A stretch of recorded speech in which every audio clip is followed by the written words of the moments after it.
at the RNC, I would have, at speeches I was giving, the thousands of people, I would have comedians from Adult Swim charge the stage and start fights. I just bring them up. I would have, Ann Coulter jump in on a show I was on.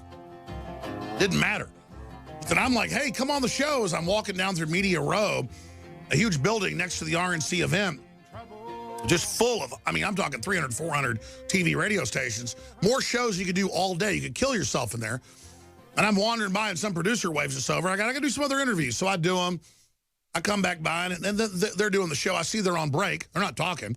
I'm a media guy. I see people sitting there not talking. I go, hey, what's going on, guys? Hey. And then they act kind of friendly. And as soon as they go live, the person, I believe, because they all look the same, it's all like the trendy guys that run it, same suits, same hairstyle, everything, goes, Alex Jones is taking over, Alex Jones, and all of a sudden, I'm going to beat you up, and start spitting in my face and attacking me. And they start going, Roger Stone, you're not taking over. And Roger Stone's like 20 feet away, and Roger Stone goes, what are you talking about? So again, it's not about the young turds or the young Triggly Puffs or any of this.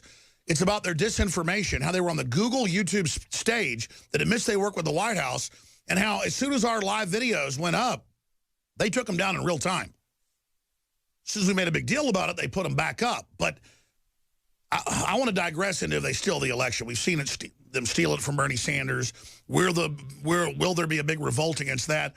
And so much more. But putting bookends on this, while you talk about it, we're going to roll some footage for TV viewers watching at Infowars.com/show of what actually happened. Roger Stone. Yeah, look, I don't want to belabor this, but to be very clear, it's not that Eliot Spitzer was ever convicted. In fact, that's precisely the problem. He violated the Mann Act, taking a prostitute across 8 state lines. Some liberals say, well, the Mann Act is never enforced. Actually, a New York State Supreme Court justice was convicted to 15 years in jail for violating the Mann Act the exact same year that Spitzer did, only months before. He isn't convicted because he was wealthy and connected. If he were black and poor, he'd be in jail right now.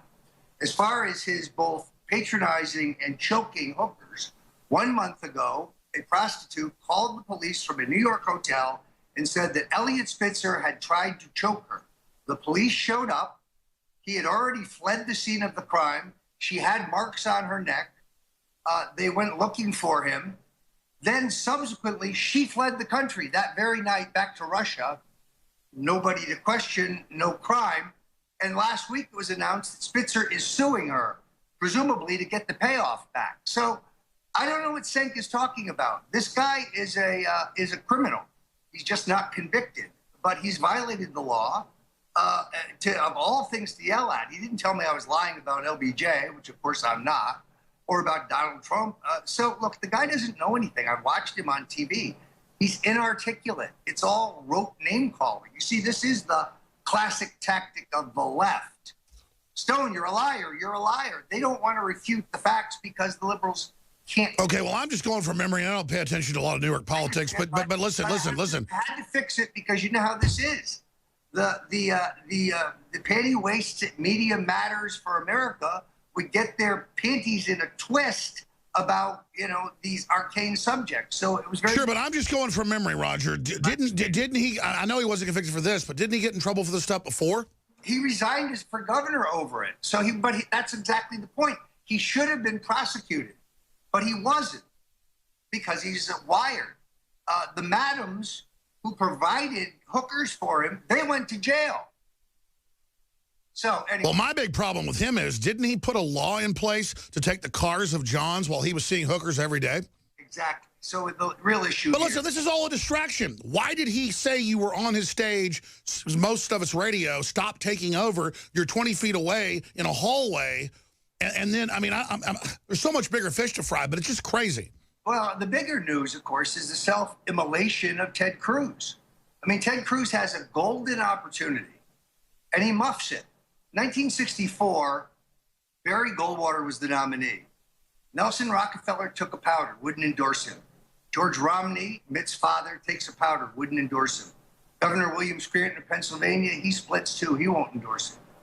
Richard Nixon sees only opportunity. He not only endorses Goldwater, he introduces him to the convention for his acceptance speech, And then he hits the road and campaigns for the Goldwater-Miller ticket in 38 states, more than Barry himself.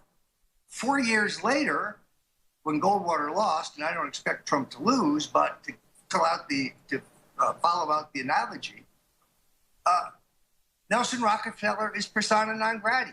Barry Goldwater, Bill Buckley, John Tower, Carl Curtis, the giants of the conservative movement, they're not for Ronald Reagan in 1968. They're for Richard Nixon because he was a party loyalist in the party's greatest battle. Ted Cruz could have been a hero here.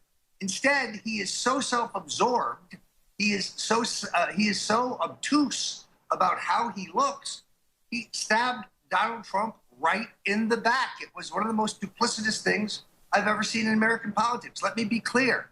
The Hill reported on this. He's going to have a primary in Texas. We're going to find a candidate who is a true constitutionalist and not an egomaniac globalist who's taking $1 million plus illegal loans from Citibank and Goldman Sachs. Speaking of that, I want to come back and talk about what happens if they try to steal the election from Trump. You have a plan to counter it. But here's one of the senior congressmen from Texas, Congressman Carter, who I talked to at the airport flying out Friday. This is his views on Cruz not being a Texan. He should go back to Canada. Well, we were sitting here about to board our flight, and it's Congressman Carter from the great state of Texas. Sir, you are actually a real card-carrying Texan, meaning you were actually from there. What is your view overall of what Ted Cruz did? Oh, well, first and foremost, he calls himself a Texan. He doesn't keep his word. That's intolerable. Texans keep their word even if they're hurt, even if it hurts them, because that's who we are. It breaks my heart that he's a Texas senator and didn't keep his word. I heard it from a little bird that when he didn't keep his word, you had something to say. I kind of went ballistic, but I've calmed down now. So should Ted Cruz maybe just go be a congressman in Ottawa? Well, he's acting more like a Canadian than a Texan. Thank you, sir. Have a good one. Do you have any comments? All right, folks. That's Infowars.com on the job. Infowars.com. By the way, you can read it in Politico. You can read it in The Hill. Myself and Roger Stone, with a little Trump juice, we're coming after that fake Texan, okay? All hat, no cattle. And it's not about a vendetta against Cruz, but he and Beck are just such slimebags. Beck now goes on ABC News, CBS News, you name it, and says vote for Hillary. I mean, how in the hell could anybody put up with this? Yeah, look, Glenn Beck is unfortunately irrelevant. A more important point here, Alex, is that the Republicans had a very successful convention, and Trump really crystallized the stakes in this election. These reporters saying it's too dark. These are apocalyptic times. Dark times call for dark rhetoric. We have dark choices, stark choices, I should say. So I feel very good. I think Trump will be a couple points ahead. Let's move to the most important point here. Yes, we are going to have to be vigilant about voter fraud. I read a terrific study by Richard Charnon, who's a retired mathematician, a brilliant guy, a liberal, by the way. Stay there. I'm going to give you the floor when we come back. In 1993, Hillary Clinton ordered Vince Foster's dead body to be moved and dumped to avoid a murder investigation. New York Times best-selling author Roger Stone names names. The Clintons' War on Women, in stores now. Special Forces selection, it's not like you could ever take the easy road. You can't take steroids to make, being a Special Forces operator easy. I'm always looking for the best and natural way to get myself to the limit. I have to have the edge over my opponents. I believe that super male vitality, that gives me the edge. I've been taking it, and I'm still getting faster and stronger every day.